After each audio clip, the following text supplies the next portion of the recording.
Hi friends, welcome back to Jinu's online learning. അപ്പോൾ നമ്മളിന്ന് വന്നിരിക്കുന്നത് lesson 10 in the land of കേരളയുടെ പാർട്ട് 2 ആയിട്ടാണ് വന്നിരിക്കുന്നത്.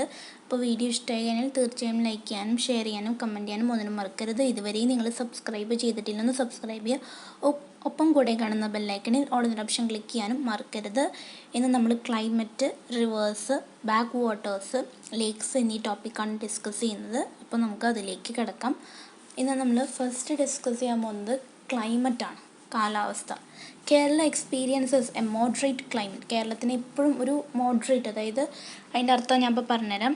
Nearness to the sea is a main reason for a climate which is neither too hot nor too cold in Kerala. അതായത് നമ്മുടെ കേരള ഇരിക്കുന്ന സ്ഥലം നോക്കുകയാണെങ്കിൽ ഇപ്പുറത്ത് എന്താണ് ബേ ഓഫ് ബംഗാളും, നമ്മുടെ ഈ സൈഡാണെങ്കിൽ അറേബ്യൻ സീയും, താഴെയാണെങ്കിൽ ഇന്ത്യൻ ഓഷ്യനൊക്കെയാണ് ഉള്ളത്. അപ്പോൾ ഈ കടലിൻ്റെ അടുത്തായതുകൊണ്ട് തന്നെ നമ്മുടെ ക്ലൈമറ്റ് അത്ര ചൂടോ അല്ലെങ്കിൽ ഭയങ്കര തണുപ്പോ ആവുന്നില്ല. മറ്റ് സ്ഥലങ്ങളിലൊക്കെ ആണെങ്കിൽ, ഡൽഹി ഭാഗങ്ങളിലൊക്കെ ആണെങ്കിൽ ഭയങ്കര ചൂടൊക്കെ അവർക്ക് അനുഭവപ്പെടും. കാരണം എന്ന് വെച്ചാൽ അവരുടെ അവിടെ സീ ഇല്ല. അപ്പോൾ കേരളത്തിലൊരു മോഡറേറ്റ് ആയിട്ടുള്ളൊരു ക്ലൈമറ്റാണ്. ഭയങ്കര ചൂടുമല്ല, ഭയങ്കര തണുപ്പുമല്ല. ഇതാണ് അവിടെ ഉദ്ദേശിക്കുന്നത് കേട്ടോ. മോഡറേറ്റ് എന്നൊക്കെ പറഞ്ഞാൽ ഇങ്ങനെയാണ് ഉദ്ദേശിക്കുന്നത്. കേരളത്തിലത്തെ മഴയുടെ ഒരു ചെറിയ വീഡിയോ ഇട്ടിട്ടുണ്ട്, അതെല്ലാവരും ഒന്ന് കണ്ടു നോക്കിയേ.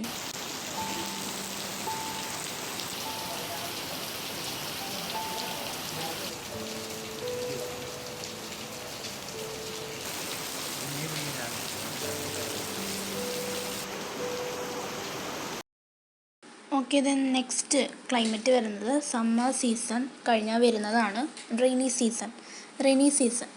Kerala receives the highest amount of rainfall during the southwest monsoon season, which begins in June. It is known as Edavapadi or കാലവർഷം. കേരളത്തിന് നല്ല മഴ കിട്ടുന്നുണ്ട്, നല്ല മഴയാണ് കേരളത്തിന്. സൗത്ത് വെസ്റ്റ് മൺസൂൺ സീസണിൻ്റെ സമയത്ത് ജൂണിൽ ലഭിക്കുന്ന മഴ എന്ന് പറഞ്ഞാൽ വളരെയധികം മഴയാണ് ആ സമയത്ത് ലഭിക്കുന്നത്. കുറേ മഴ ലഭിക്കുന്നില്ല, ആ ലഭിക്കുന്ന മഴേനെ പറയുന്നതാണ് എടവപ്പാതി അല്ലെങ്കിൽ കാലവർഷം. ഈ രണ്ട് പേരിലും കേരളത്തിന് ഏറ്റവും കൂടുതൽ മഴ ലഭിക്കുന്ന ജൂൺ അല്ലേ, സാധാ സൗത്ത് വെസ്റ്റ് മൺസൂണിനെ പറയുന്നതാണ് എടവപ്പാതി ഓർ കാലവർഷം. ഇപ്പം പറഞ്ഞത് സൗത്ത് വെസ്റ്റ്, അതായത് സൗത്തും വെസ്റ്റും മൺസൂണായിട്ടാണ് പറഞ്ഞത്. ഇനി അടുത്തത് the north east monsoon is known as തുലാവർഷം. നോർത്ത് ഈസ്റ്റ്, അതായത് നോർത്ത് മുകളിലാണ്, ഈസ്റ്റ് ഇപ്പുറത്ത് അല്ലേ.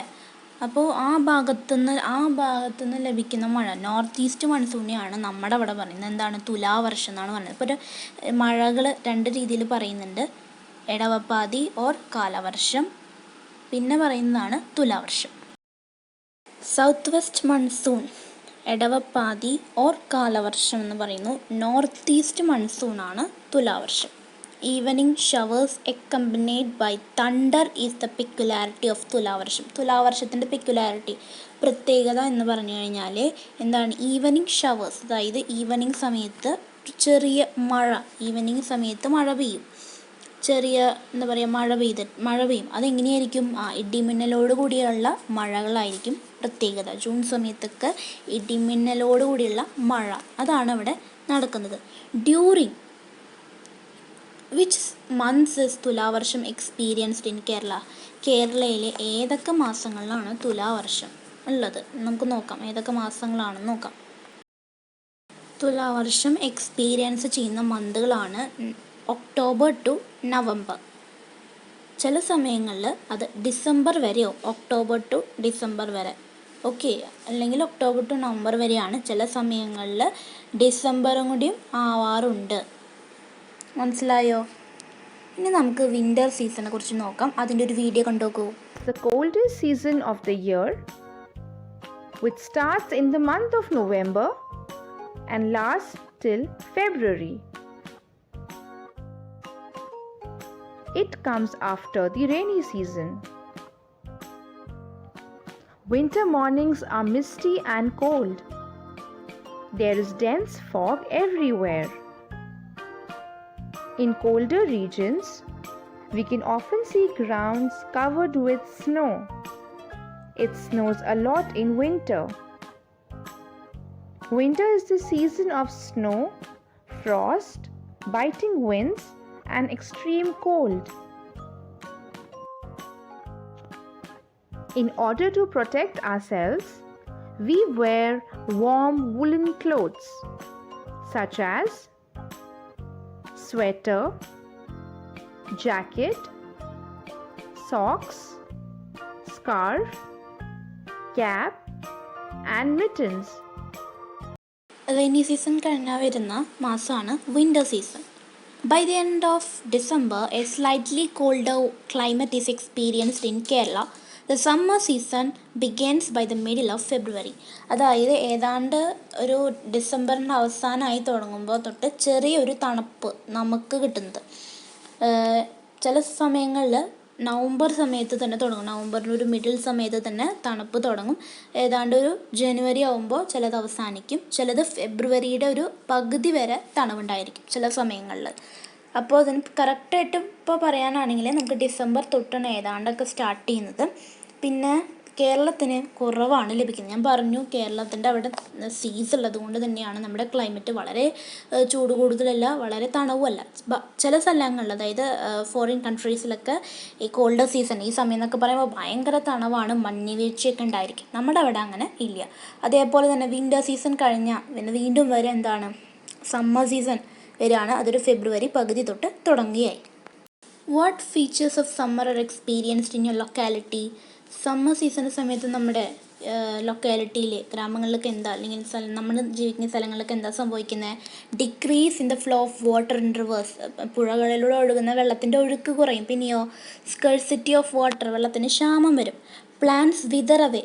വിതർ എന്ന് പറഞ്ഞാൽ എന്താ, ചൂടേറ്റിട്ട് അവരുടെ ഇലകളൊക്കെ ഇങ്ങനെ കൊഴിഞ്ഞു പോകുക, പൂക്കളൊക്കെ കൊഴിഞ്ഞു പോകുമെന്ന് പറയില്ലേ. Atmospheric temperature rises. ചൂട് കൂടുമ്പോൾ ടെമ്പറേച്ചർ റൈസ് ആവുന്നു. Rivers dried up. റിവേഴ്സൊക്കെ വരണ്ടു ഉണങ്ങിപ്പോകുന്നു. അതേപോലെ തന്നെ അഗ്രികൾച്ചറൽ ലാൻഡ്സ് ഓൾസോ. ഓക്കെ, അതേപോലെ റിവേഴ്സ് ഗെറ്റ് സ്ക്രോച്ച്ഡ് അപ്പ്. ഇങ്ങനെ പല പല കാര്യങ്ങൾ സമ്മർ സീസണിൽ നടക്കുന്നുണ്ട്. നെക്സ്റ്റ് നമ്മൾ റിവേഴ്സാണ്. കേരളത്തിലത്തെ റിവേഴ്സിനെ കുറിച്ചാണ് പഠിക്കുന്നത്. There are 44 rivers originating from the western Ghats and flowing through Kerala. Western ഗഡ്സിൽ നിന്ന് 44 റിവേഴ്സ് ഉത്ഭവിച്ചിട്ട് കേരളത്തിൽ കൂടെ ഒഴുകി പോകുന്നുണ്ട്. അപ്പോൾ കേരളത്തിന് 44 റിവർ ഉണ്ട്. Of this the Kabani, the Bhavani and the Pamba flow towards the east.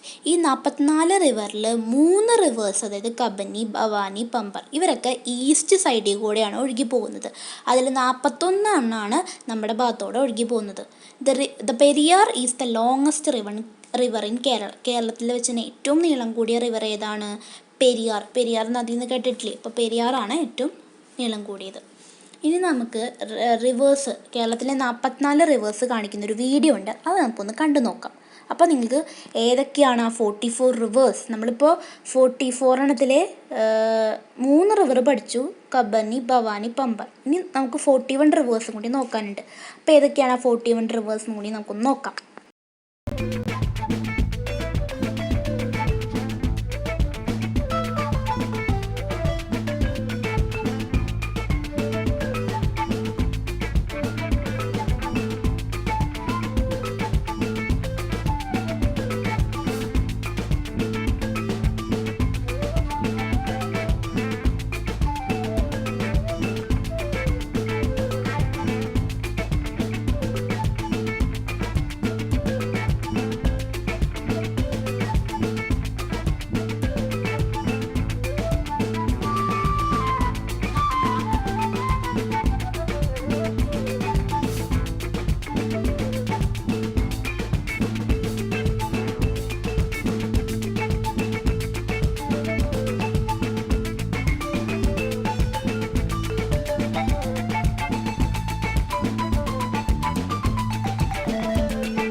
Okay, then നിങ്ങൾക്ക് കണ്ടിട്ട് മനസ്സിലായിട്ടുണ്ടായിരിക്കും.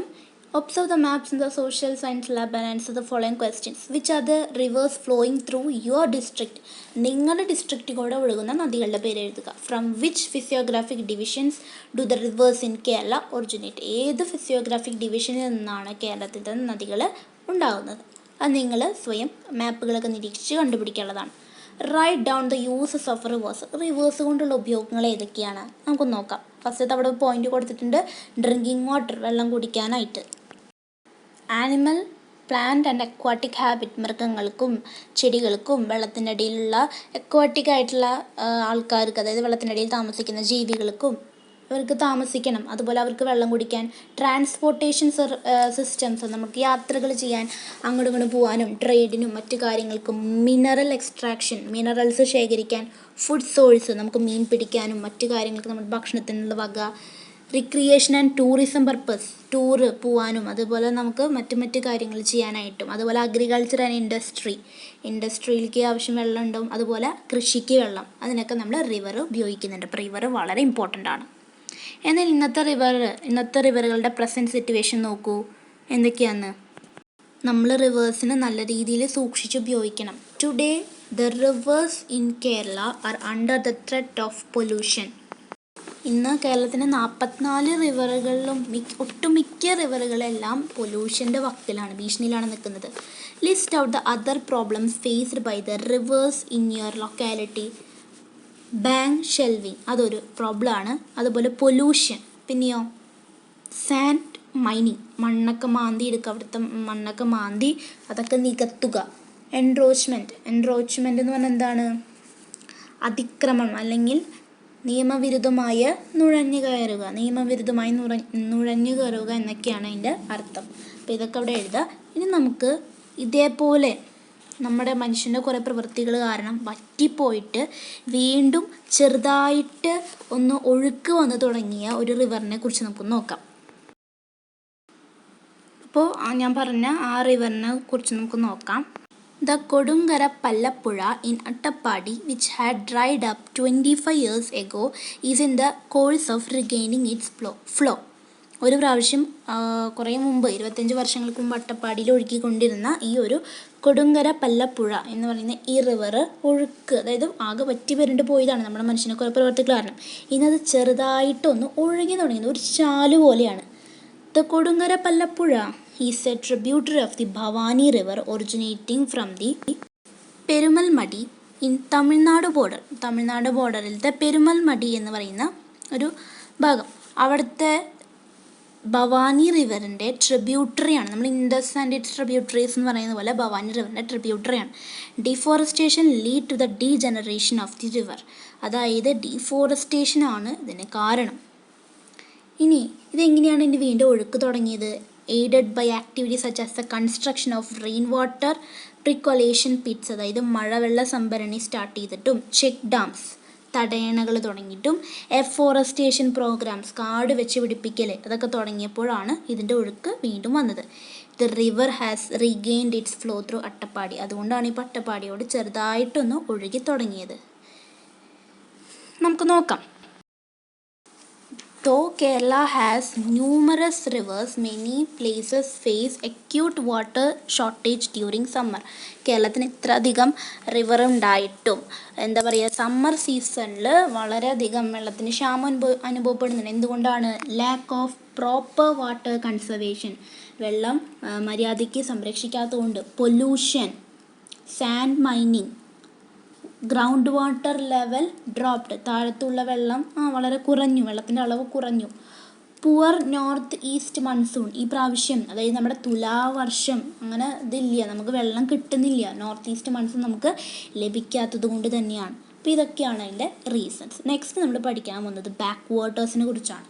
ഇപ്പോൾ നമ്മൾ റിവേഴ്സ് കഴിഞ്ഞു, ഇനി back waters. Okay, back waters are large water bodies located close to the sea. കടലുകൾക്ക് ഏതാണ്ട് അടുത്തായിട്ട് സ്ഥിതി ചെയ്യുന്നതാണ് ബാക്ക് വാട്ടേഴ്സ്. ഇവർ ലാർജ് ആയിട്ടുള്ള വാട്ടർ ബോഡീസാണ്. The Vembanad kayal spread across the district of Alappuzha Kottayam and Ernakulam is the largest back water in Kerala. കേരളത്തിലത്തെ ഏറ്റവും ലാർജസ്റ്റ് ബാക്ക് വാട്ടർ ഏതാണ്? വേമ്പനാട് കായൽ. അത് ആലപ്പുഴയും കോട്ടയം എറണാകുളം എന്നീ ഡിസ്ട്രിക്റ്റുകളുടെ അടുത്ത് വ്യാപിച്ച് കിടക്കുകയാണ് ഈ 3 ഡിസ്ട്രിക്റ്റിലായിട്ട്. അതുകൊണ്ടാണ് കേരളത്തിലെ ഏറ്റവും ലാർജസ്റ്റ് ബാക്ക് വാട്ടർ ആരാണ്? അതെ, വേമ്പനാട് കായൽ. The backwaters are utilized for fishing, shell mining, coir industry and tourism. അതായത് മീൻ പിടിക്കാനും യാത്രകൾക്ക് ടൂറിസത്തിനും അതുപോലെ കൊയർ നമ്മൾ കേട്ടിട്ടുണ്ടാവില്ല, ചകിരി കൊണ്ട് ഇങ്ങനെ ഓരോന്നൊക്കെ ഉണ്ടാക്കണില്ലേ, നമ്മൾ ഞാറുകൾ കയറുകളൊക്കെ ഉണ്ടാക്കുക, അതുപോലെ തന്നെ പല പല കാര്യങ്ങൾക്ക് ഉപയോഗിക്കുന്നുണ്ട്. അടുത്ത lakes are large water bodies located close to the sea. ലേക്സും ബാക്ക് വാട്ടേഴ്സിൻ്റെ പോലെ തന്നെ കടലിൻ്റെ അടുത്തായിട്ട് സ്ഥിതി ചെയ്യുന്ന വലിയ ജലാശയങ്ങളാണ്. The Sasthamkotta lake in Kollam district is the largest fresh water lake in Kerala. കേരളത്തിലത്തെ ഏറ്റവും വലിയ ലേക്ക് ഏതാണ്? ശാസ്താംകോട്ട, കൊല്ലം ഡിസ്ട്രിക്റ്റിലുള്ളത്. The rivers, lakes and backwaters are closely related to the life of Keralatis. Many of the historical and cultural important places are located along the river banks. ഈ റിവേഴ്സും ലേക്സും ബാക്ക്വാട്ടേഴ്സും നമ്മുടെ സംസ്കാരത്തിനോട് കൂടുതൽ ഇണങ്ങി നിൽക്കുന്നു. ഈ പല പല സംസ്കാരങ്ങളും കാര്യങ്ങളൊക്കെ തുടങ്ങിയത് ഈ റിവേഴ്സിൻ്റെ അവിടേക്കാണ് തുടങ്ങിയിട്ടുള്ളത്.